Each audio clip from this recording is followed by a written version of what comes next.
How to disable maximum memory option in Windows 7 operating system. Step 1.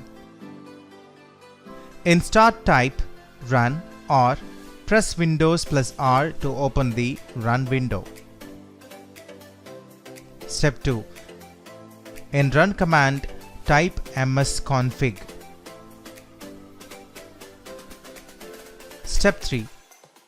After typing msconfig, then press OK. System configuration utility page will open. Step 4. In that, navigate to Boot, Advanced option. For Windows XP, navigate to boot.ini and choose Advanced. Step 5. In Advanced option tab, maximum memory size option is available. We have to uncheck the box. Then press OK. In the main screen, also press OK. Step 6. Reboot the machine for the changes to take effect. And that's how it is done.